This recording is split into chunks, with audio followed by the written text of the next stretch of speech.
ம்?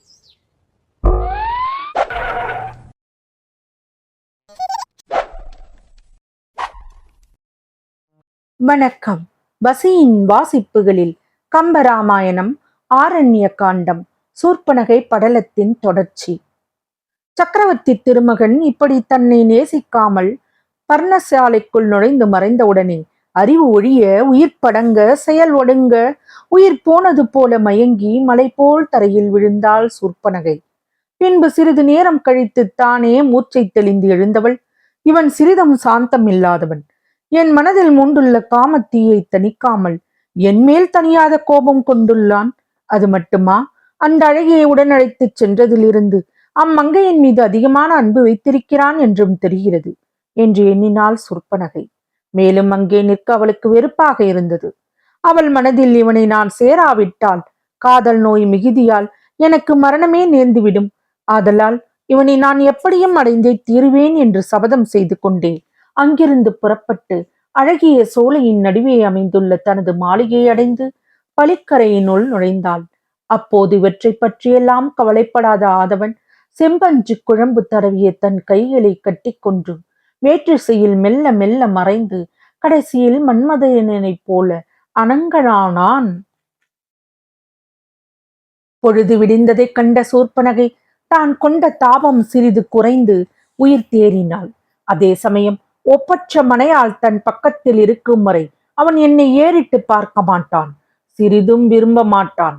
அதனால் அவளை நான் விரைந்தேடி எடுத்து போய் எங்கேயாவது மறைவாக வைத்து விட்டால் பின் அவன் என்னுடன் கூடி இன்பம் அளிப்பான். ஆதலால் அதுவே நான் இப்பொழுது செய்ய வேண்டிய காரியமாகும் என்று அவள் நினைத்தாள். அந்த நினைவுடன் அவர்கள் தங்கியிருந்த பர்ணசாலைக்கு உடனே வந்தாள். அவள் அங்கே வந்த பொழுது ராமர் கோதாவரி கரைக்கு சென்று சந்தியாவந்தனம் செய்து கொண்டிருந்தார். அதை கண்ட சூர்ப்பனகை மிக்க மகிழ்ச்சி அடைந்தாள். ஆனால் அவள் ஜானகி தேவியை பாதுகாக்கும் பொருட்டு பர்ணசாலையில் கண் வைத்தபடி பக்கத்தில் உள்ள சோலையில் லக்ஷ்மணன் தங்கியிருப்பதை பார்க்கவில்லை. அதனால் அங்கே வந்த அரக்கி, நான் இவளை கொண்டு போக வேண்டும் என்ற எண்ணத்துடன் வந்தேன். அதற்கு தகுந்தாற்போல் இவள் தன் கொழுந்தனை பிரிந்து தனியே இருக்கின்றாள். இவளுக்கு வேறு துணியும் இல்லை. என் எண்ணம் ஈடேறிவிட்டது. இதுவே தக்க சமயம். இனி ஒன்றும் ஆலோசிக்க வேண்டியதில்லை. தாமதம் சிறிதும் செய்யக்கூடாது என்று எண்ணி உடனே சீதையை பிடிப்பதற்கு அவளை பின்தொடர்ந்தாள். அதை லக்ஷ்மணன் பார்த்து விட்டான். கொடிய அரக்கியின் செயலை கண்டதும் அவன் நெஞ்சில் கோபம் பொங்கி எழுந்தது.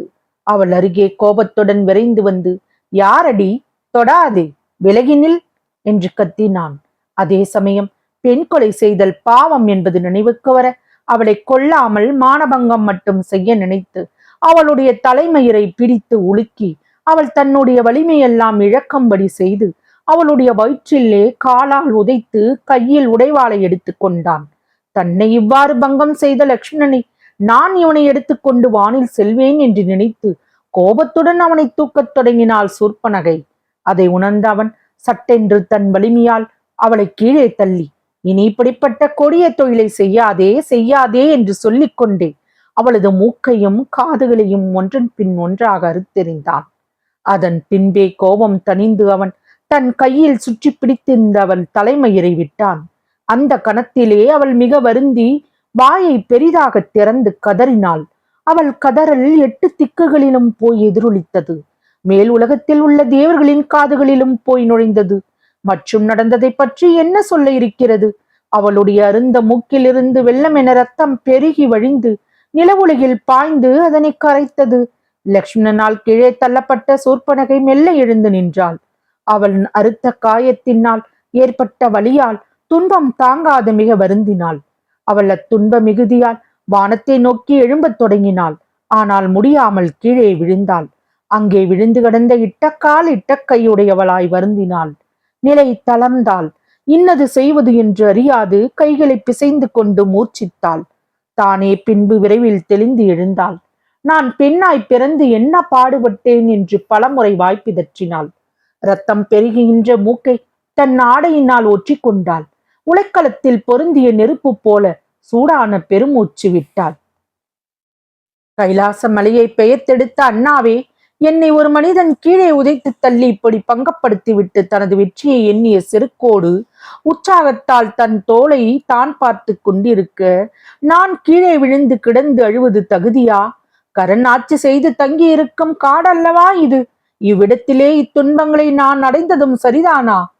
திக்கஜங்களுடன் போர் செய்து அவற்றின் தந்தங்களை ஒடித்த வீரனே, ராவணேஸ்வரா, ஆசையால் மூக்கிழந்து வெட்கமில்லாமல் நான் அடைந்த அவமானப் பழியினாலே உனது புகழ் கலகம் அடைந்ததாகாதா? இந்திரனை வென்ற இந்திரஜித்தே, என் மருமகனே, காட்டில் வழிபோக்கரான யாரோ இருவர் எனது அங்கங்களுக்கு பங்கம் செய்தாரே, இந்த அவமானத்துடன் வெளியே செல்ல வெட்கப்பட்டு இங்கேயே கிடந்து அழிவேனோ? மருமகனே, இந்த மனிதர்களின் வலிமையை பார்ப்பதற்கு வரமாட்டாயா? கரணே, தூஷணனே, அரக்கர் குலத்தில் உயர்வாக தோன்றியவர்களே, நீங்கள் எல்லோரும் எங்கே என்ன செய்து கொண்டிருக்கிறீர்கள்? கும்பகர்ணன் போல் பூமியில் இருந்து கொண்டும் தூங்குகின்றீர்களா? அதனால் தான் நான் கூப்பிடும் குரலை நீங்கள் கேட்கவில்லையா என்று பல வார்த்தைகளை அடுத்தடுத்ததாய் சொல்லி புலம்பினாள். அப்படி சூர்பனகை புலம்பி அழகிய அந்த ஆசிரம பூமியில் புரண்டு கொண்டிருந்தாள். அப்பொழுது ராமபிரான் கோதாவரி ஆற்றங்கரையில் செய்ய வேண்டிய நித்திய தர்மங்களை முடித்துக்கொண்டு திரும்பி வந்தவர் அவளை பார்த்து அவள் அருகில் வந்து நின்றார். தன் அருகே வந்து நின்ற ராமரை ஏறிட்டு நோக்கினாள் சூர்பனகை. பின்பு அவர் முகம் நோக்கி வயிற்றில் அடித்துக்கொண்டு கண்கள் மழை போல் செரிகின்ற கண்ணீராலும் அறுபட்ட காயங்களிலிருந்து சிவந்த தாரையாக பெருகி வழிகின்ற குருதியினாலும் அந்த அழகிய பெரிய இடத்தை சேராக்கி கொண்டு, எனது தலைவனே, ஐயோ, உனது அழகிய வடிவத்தில் ஆசை வைத்த கொடிய குற்றத்தால் நான் அடைந்த நிலையை பார் என்று கூறி ராமரின் முன்னே விழுந்தாள்.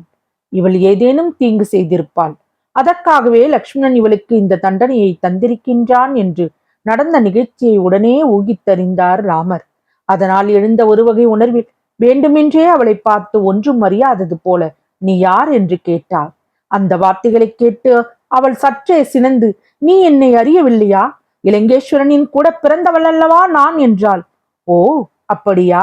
உன் இனத்து அரக்க சிறப்போடு இருக்கும் இடத்தை விட்டு நீ நான் தவவேடம் கொண்டு தங்கியிருக்கும் நெடுந்தூரத்தில் உள்ள இந்த இடத்திற்கு எதற்காக வந்தாய்? திருமகள் போல் உருமாறி நேற்று வந்தவளா நீ? ஆம், அழகிய கண்களை உடைய அரசனே, காதுகளையும் மூக்கையும் மறுத்துவிட்டால் அழகு அழியாதோ என்றாள் சட்டென்று சூர்பனகை. அதை கேட்ட ராமர் மெல்ல நகைத்தார். அப்பொழுது அவர் அருகே வந்து நின்றான் லக்ஷ்மணன்.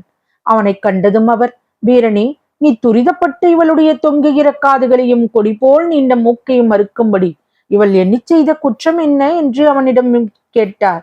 உடனே லக்ஷ்மணன் அவருடைய திருவடிகளை வணங்கி, இவள் உண்பதற்கா இல்லை அரக்கரின் தூண்டுதலாலா இவள் செய்ய நினைத்த காரணத்தை இன்னதென்று துணிவாக நான் அறியவில்லை. கொடிய தீயவளான இவள் கண்கள் நெருப்பு பொறியை சொரிய கோபத்துடன் அன்னையை நோக்கி ஓடி வந்தாள். லக்ஷ்மணன் சொல்லி வருகையில் சட்டென்று குறுக்கிட்ட சூர்பனகை, சக்களத்தியை கண்டால் மனம் கோபம் கொள்ளாதா என்று கேட்டாள். அவ்வார்த்தைகளால் அதிக கோபம் அடைந்தார் ராமபிரான். அந்த சினம் குரலில் கலவையிட அந்த கொடிய அரக்கியை பார்த்து, பேடிப்போ செய்கின்ற கொடிய ராட்சசரின் பெரிய வம்சத்தை வேரோடு அழிப்பதற்கே அவர்கள் எங்கிருக்கின்றார்கள் என்று நாங்கள் தேடிக்கொண்டு வந்திருக்கின்றோம். ஆகவே இப்பொழுது நீ சில கொடுஞ்சொற்களை கூறி அழிந்து போய்விடாமல் சத்தியத்து கூறிய இந்த காட்டை விட்டு விலகி ஓடி போய்விடே என்றார். ஆனால் சூர்பனகை அந்த வார்த்தைகளை ஒரு பொருட்டாக மதிக்கவில்லை.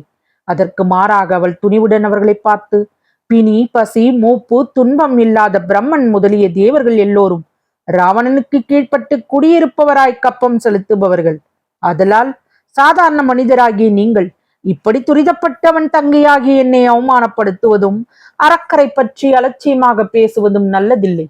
உங்களுக்கு நன்மை அடைய வேண்டும் என்ற எண்ணம் இருந்தால் நான் சொல்வதை கேட்டதன்படி நடவுங்கள். நான் உங்களால் முக்கறுப்பட்ட இந்த உண்மை செய்தியை யாரேனும் என் தமையனாரிடம் போய் சொன்னாலும் போதும். அவர் என் மேல் உள்ள அதிக அன்பால் இப்படிப்பட்ட தீங்கு ஒரு காலம் நமது தங்கைக்கு நேர்ந்திராது என்றே துணிவார். நம்மிடம் வேண்டுமென்றே இவ்வாறு அசம்பாவிதமான ஒரு வார்த்தையை கற்பித்து கூறினார் என்று அப்படி கூறியவர் மேல் கோபம் கொண்டு அவரை நாக்கறுத்து தண்டித்திடுவார். இப்படிப்பட்ட தன்மையுள்ள என் தமையனார் சிறிதும் ஆராய்ந்து அறியும் அறிவில்லாதவர். ஆதலால் நான் உண்மையில் முக்கறுப்பட்ட செய்தியை அறிந்தால் உடனே வந்து உங்களை குலத்தோடு தொலைப்பாரே. இப்படி நீங்கள் அழியும் வழியை நீங்களே தேடிக்கொண்டதால் பெருதற்கரிய அமுதத்தை பெற்று அதை புல்லிலே சொரிந்து வீணாக்கியதை போல உங்களுடைய நிறைந்த அழகை நீங்களே வீணே இழந்து விட்டீர்கள். மூலையில் உள்ள யாவருக்கும் ராவணனுக்கு அஞ்சி ஒடுங்கி பணி செய்பவரே.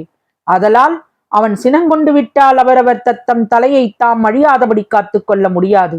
எனவே அவன் தங்கையான எனக்கு இப்படி தீங்கு செய்த நீங்கள் அடைக்கலமாக அவர்களில் எவரை அடைந்தாலும் உங்களை பாதுகாக்கும் வலிமை அவர்களுக்கு இல்லை. அதனால் உம்மை கண்டு மோகம் கொண்டு மரணம் தரக்கூடிய காம வேதனையை அனுபவிக்கும் என்னை நீர் அங்கீகரித்து மகிழ்வித்து உயிர் காப்பீரானால் நான் உங்கள் உயிரை ராவணன் அழித்திடாதபடி செய்வேன்.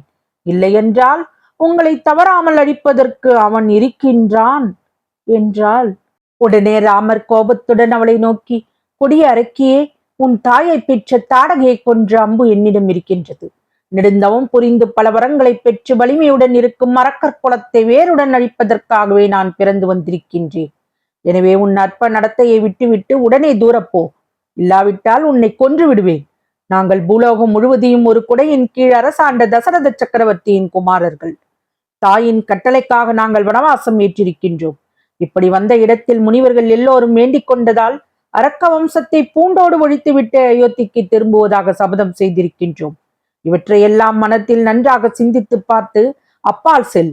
அப்பொழுது தான் நீ உயிர் பிழைப்பாய். தேவர்களே அரக்கரின் முன் தோற்றழிந்தார்கள். இந்த 2 சாதாரண மனிதர்கள் எம்மாத்திரம் என்று வீணாக பைத்தியக்காரி போல் எண்ணாதே. நீ வல்லவளானால் உனக்கு பெரும் வீரனாக தோன்றும் எல்லோரையும் எம் முன் அழைத்து வா.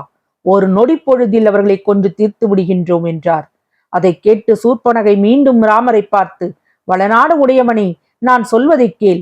கோரப்பற்கள் தெரியும் பெரிய வாயை உடையவன் இவள் என்று என்னை இகழாமல் என் மீது அன்பு கொண்டால் அரக்கராதியோரை அழிக்கலாம். அவர்களுடைய மாயைகளை உள்ளபடி அறிந்து கொள்ளலாம். அவர்களின் வெற்றியை முழுவதும் ஜெயித்திடலாம். அவர்கள் செய்யும் கொடுந்தொழில்களுக்கெல்லாம் உள்ளாகாது தப்பலாம். பாம்பின் காலை பாம்பே அறியும் என்ற முதுமொழியின்படி அரக்கரது சூழ்ச்சிகளை அரக்கியாகிய நானே நன்கறிவேன். அரக்கரை கொல்ல சபதம் செய்த உமக்கு நான் நல்ல துணையாவேன். ஆகவே இவளை விட்டு விடாமல் போனாலும் என்னை கூடவே ஏற்றுக்கொள்ள கூடாதா? அதிக அன்புடன் என்னை காதலிக்கும் மனைவி ஒருத்தி எனக்கு இருக்க உன்னையும் ஏற்றுக்கொள்ளுதல் சரியில்லை என்று நீ நினைத்தால் ராவணனின் தங்கை அவனுக்கு சற்று வலிமையில் குறைந்தவள் இல்லை என்பதை நான் காட்ட அவ்வரக்கருடன் போர் செய்து அழிப்பதால் என் வலிமையை அறிந்த பின் உன் தம்பிக்காவது என்னை மனம் செய்துவே. நீங்கள் அயோத்திக்கு செல்லும் பொழுது உங்களுடன் வரும் என்னை பார்த்து ஊரார் கோவப்படுவாரே வெறுப்பாரே என்று எண்ண வேண்டாம். அப்படி நடக்காதபடி நான் அப்பொழுது வேண்டிய வடிவம் எடுத்துக் கொள்ளுவேன். இப்பொழுது நீ சொல்வதால் உன் தம்பி என்னை மணக்க ஒரு பாதி சம்மதித்தாலும் மறுபாதி மூக்கில்லாத இவளுடன் எப்படி வாழ்வேன் என்று சொல்லி மறுக்கலாம். அப்படி சொல்லும் அவனுக்கு நீ சொல், தம்பி, இடையில்லாத ஒருத்தியோடு நான் நீண்ட காலமாக வாழ்ந்து வருகின்றேனே என்னும் சமாதானத்தை சொல் என்றாள் சூர்பனகை. அப்படி வார்த்தையாடியதும் கடும் கோபம் கொண்டான் லக்ஷ்மணன். உடனே தன் கையில் உள்ள வேலாயுதத்தை கடைக்கண்ணால் பார்த்துவிட்டு, அண்ணா, இவளை ஒழிக்காவிட்டால் நம்மை மிகவும் வருத்துவாள். உமது கட்டளை என்ன என்றான் ராமபிரானை பார்த்து. ஆம் தம்பி, அதுவே சரி. இனியும் இவளை தூர விலகி போக விடாவிட்டால் உன் விருப்பப்படி அப்படியே செய் என்றார் ராமர். அவர்களின் பேச்சை கேட்டதும் சூர்பனகை, இவர்கள் என்னிடத்தில் மனம் சிறிதும் இறங்க மாட்டார்கள். ஆகவே இன்னும் சிறிது பொழுது நான் இங்கு நின்றால் இவர்களால் உயிரை இழந்திருவேன் என்று எண்ணியவள் அந்த கணத்தில் அவர்களை ஏறிட்டு பார்த்து, அழகாய் அமைந்த கொடி போன்ற மூக்கையும் 2 காதுகளையும் உங்களால் இழந்த பின்பும் உங்களுடன் கூடி வாழ்ந்திருக்க பொறுப்பேனா? நான் மீண்டும் வந்து கூறியது முழுவதும் உங்கள் இயல்பை உள்ளபடி அறியும் பொருட்டு வந்தனையாக செய்ததல்லவா? காற்றை காட்டிலும் விரைவு உள்ளவனும் நெருப்பை காட்டிலும் கொடுமை உள்ளவனுமான கரனை உங்களுக்கு யமனாகும்படி இப்பொழுதே சென்று அழைத்து வருகிறேன் என்று கத்திவிட்டு அங்கிருந்து வானில் எழுந்து விரைந்தாள். தொடரும். வசியின் வாசிப்புகள் பிடித்திருக்கும் என்று நம்புகிறேன். எனக்கு சப்ஸ்கிரைப் செய்து, லைக் செய்து, ஷேர் செய்யவும். தங்களின் மேலான கருத்துக்களை கமெண்டில் பதிவிடவும். அதுவே எனக்கு உற்சாகமூட்டும். நன்றி.